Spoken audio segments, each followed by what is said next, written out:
Bismillahirrahmanirrahim. Assalamu alaikum students. Today we are going to discuss about the cellular components.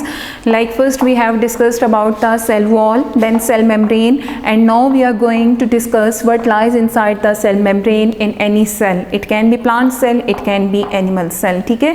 So we are discussing about the generalized structure of a cell.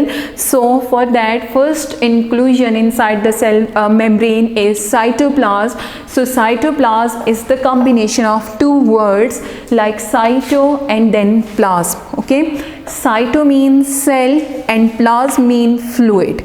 So it means that the cellular fluid present between the cell membrane and the nuclear membrane. यानी अगर आप देखें तो ये मैंने एक cell draw किया है, it is animal cell.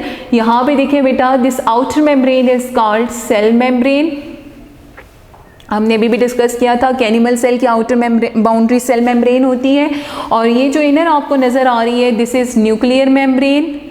So between the cell membrane and nuclear membrane we have this blue highlighted area which is called cytoplasm.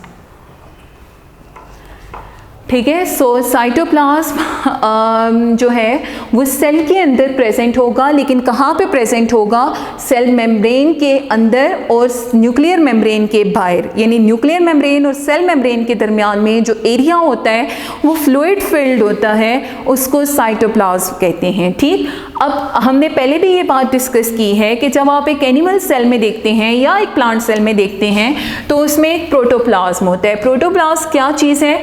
यानी एक अलग फ्लूइड होगा तो उसको तो आप साइटोप्लाज्म कह रहे हैं. ठीक है. लेकिन अगर उस फ्लूइड के साथ आपके पास न्यूक्लियस भी प्रेजेंट है तो आप इन दोनों को इकट्ठे जो है वो क्या बोलेंगे? प्रोटोप्लाज्म. ठीक है. सो प्रोटोप्लाज्म के साथ अगर आप सेल मेम्ब्रेन को भी ले लें, यानी आप एक पूरा एनिमल सेल की बात करें, तो फिर आपके पास बन जाएगा प्रोटोप्लास्ट. ओके. सो बेटा प्रोटोप्लास्ट और प्रोटोप्लाज्म में प्रेजेंट है हमारे पास first component of the cell, that is the cytoplasm. Okay. So the component अगर हम इसके देखें, यानी ये किन किन चीज़ों से मिलके बना हुआ होता है. सो फर्स्ट जो हमारे पास कंपोनेंट है साइटोप्लाज्म का, उसको कहते हैं cytosol. Cytosol is the liquid portion of the cell. ठीक है. अब अगर आप यहाँ पे देखें तो साइटोसोल जिसको हम liquid portion of the cell कह रहे हैं, और लिक्विड पोर्शन इसको इसलिए कहते हैं क्योंकि इसका मैक्सिमम पोर्शन जो होता है वो वाटर होता है. ठीक है. ऑल्दो कि इसके अंदर बाकी सब चीज़ें भी प्रेजेंट होंगी, लेकिन इस साइटोसोल का जो 90% हिस्सा है, जो इसका वॉल्यूम है, वो किससे बना हुआ होता है? वाटर से. ठीक है. अब ये साइटोसोल हमारे पास टू फॉर्म्स में प्रेजेंट होता है. This solution this liquid portion can be present in true solution and it can be present in the form of colloidal solution. Okay. So the true solution is the combination of, देखें true solution बन रहा है मतलब कि उसके अंदर जो चीज़ें भी हैं वो सब डिजॉल्व हो रही हैं. ठीक. सो वाटर तो होगा ही होगा क्योंकि हम साइटोसोल की बात कर रहे हैं.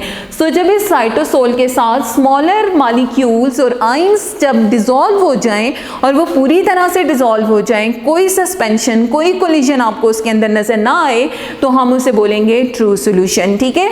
फॉर एग्जाम्पल अगर हम यहाँ पे देखें तो हम जिस तरह कहते हैं कि NaCl प्लस वाटर, अगर आप इन दो चीज़ों को डिसॉल्व कर दें तो आपके पास एक सोल्यूशन बनता है जिसको आप क्या बोलते हैं?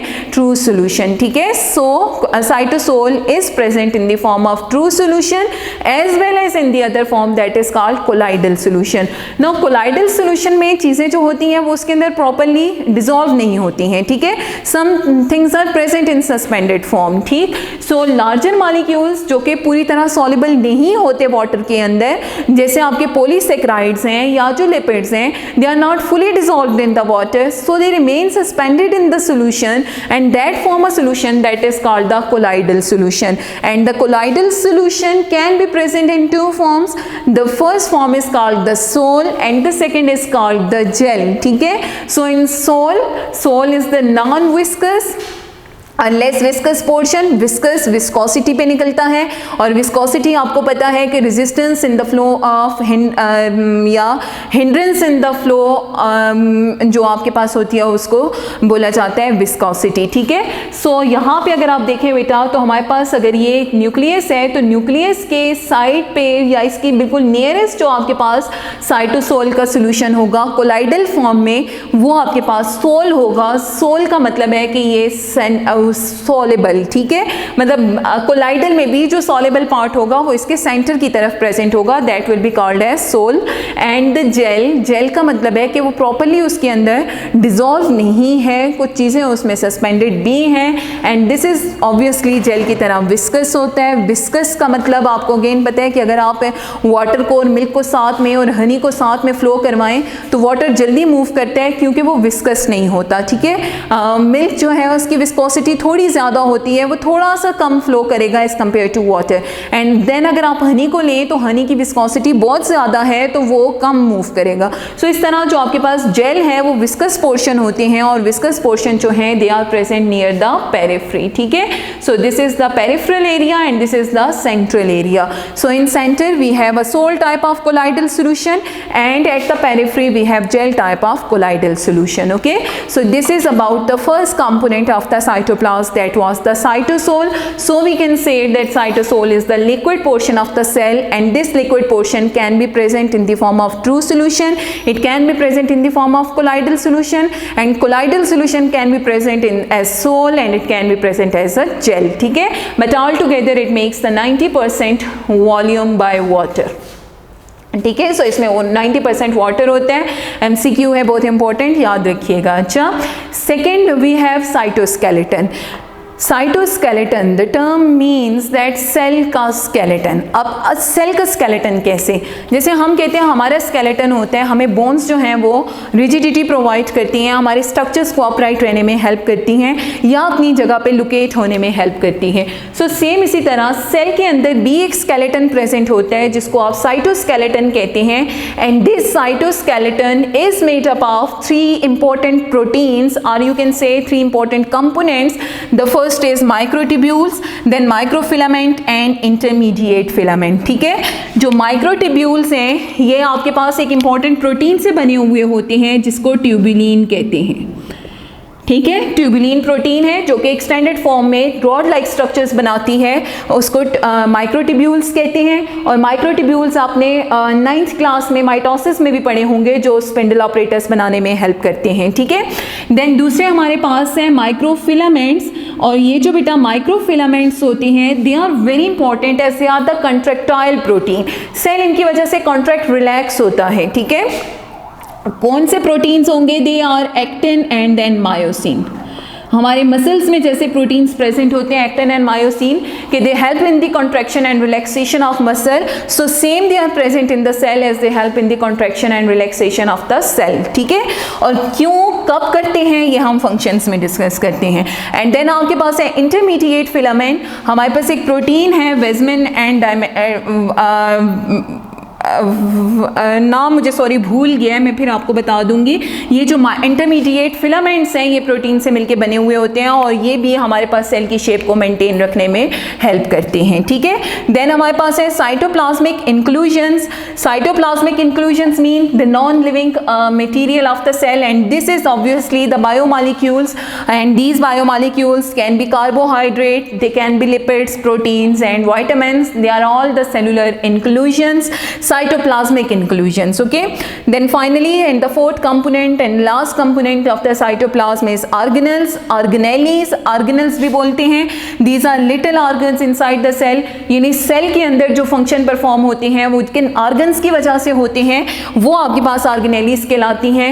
लाइक आपके पास एंडोप्लाज्मिक रेटिकुलम है, गोल्जी बॉडीज हैं, माइटोकॉन्ड्रिया है, लाइसोसोम है, राइबोसोम्स हैं, these are all organelles and they reside inside the cytoplasm. So these are the 4 major components of cytoplasm. Now comes the function of the cytoplasm. So beta first function is it is the site of metabolic activities, ठीक है। अब देखिए हमारे पास 2 types के organism होते हैं। कौन कौन से 2 टाइप्स के ऑर्गेनिज्म होते हैं, एक को आप यूकैरियोट्स कहते हैं और एक को आप प्रोकैरियोट्स कहते हैं, ठीक है। Eukaryotes and prokaryotes. यूकैरियोट्स के अंदर माइटोकॉन्ड्रिया प्रेजेंट होता है, ठीक, लेकिन प्रोकैरियोट्स में नो माइटोकॉन्ड्रिया। जब यूकैरियोट्स में माइटोकॉन्ड्रिया प्रेजेंट है, प्रोकैरियोट्स में नहीं है, और माइटोकॉन्ड्रिया का रोल आपको पता है कि it is for the synthesis of ATP, यानी ये सेलुलर रेस्पिरेशन करता है। सो इट मीन्स के माइटोकॉन्ड्रिया में जाने से पहले भी साइटोप्लाज्म के अंदर हमारे पास कुछ मेटाबॉलिक एक्टिविटीज़ होती हैं, ठीक है। सो अगर इस एटीपी की सिंथेसिस आप देखें तो ये होती है रेस्पिरेशन के थ्रू, और रेस्पिरेशन के डिफरेंट स्टेप्स हैं। सबसे पहला स्टेप जिसमें ब्रेकडाउन ऑफ ग्लूकोज होता है, that is called glycolysis. Glycolysis होती है तो आपके पास ग्लूकोज से क्या चीज़ बनता है, पायरोविक एसिड। तो ये जो पायरोविक एसिड आपके पास बनता है बेटा, ग्लूकोज से पायरोविक एसिड की फॉर्मेशन, ये हर टाइप ऑफ सेल के अंदर होती है। क्यों? चाहे वो यूकैरियोट है चाहे वो प्रोकैरियोट है, because glycolysis is a metabolic process which take place inside the cytosol, ठीक है। सो इट मीन्स कि हम ये कह सकते हैं कि हमारे पास मेटाबॉलिक एक्टिविटी की साइट होता है, लाइक आपके पास जैसे ग्लाइकोलिसिस हो रही है। फिर ये पायरोविक एसिड या तो माइटोकॉन्ड्रिया में चला जाता है, जैसे यूकैरियोट्स होंगे तो माइटोकॉन्ड्रिया में जाएगा, और अगर नहीं तो फिर ये फर्मेंटेशन करता है जैसे कि प्रोकैरियोट्स में, ठीक है। So it depends upon the nature of organism, but still we have the first main process that is glycolysis as a main event of metabolic activity, respiration which take place in the cytosol, and as a result carbohydrate यानी glucose will be broken down into pyruvic acids, ठीक है, which will follow either going into the mitochondria or remains inside the cytoplasm to carry out the fermentation. Then next is the storehouse of biochemical. Biochemical का storehouse है, as we have discussed here, that it contain the cytoplasmic inclusions, means carbohydrate, lipid, protein, vitamins, water, everything reside inside the cytoplasm. Then maintain the cell shape. So how does it maintain the cell shape? For that we have discussed two very important cytoskeleton components. The first was microtubules, ये इसकी shape को maintain रखते हैं, और second जो है वो आपके पास है intermediate filament. So they both help to maintain the shape of cell, ठीक है। Then we have cyclosis. Cyclosis is also called amoeboid movement, and it is also called as cytoplasmic streaming. Cytoplasmic streaming.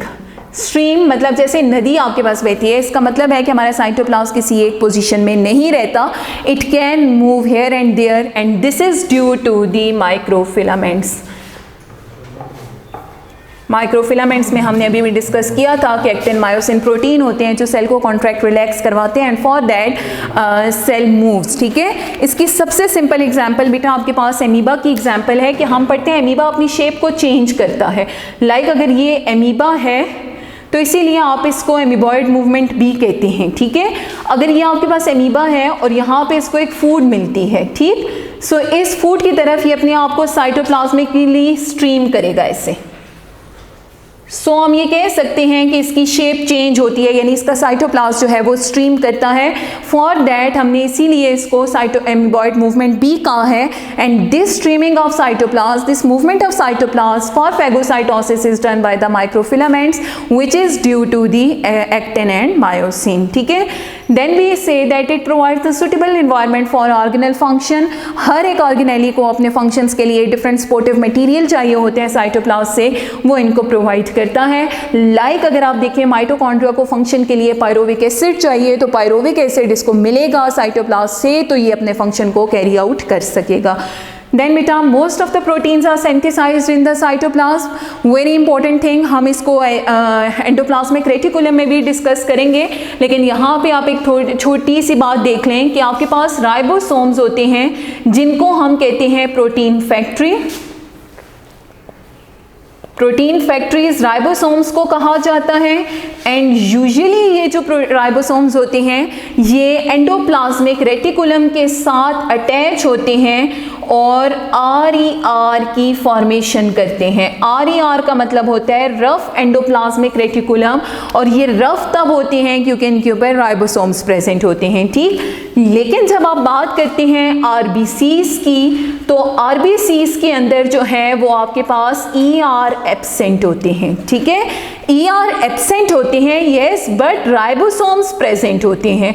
In ribosomes को free ribosomes कहा जाता है।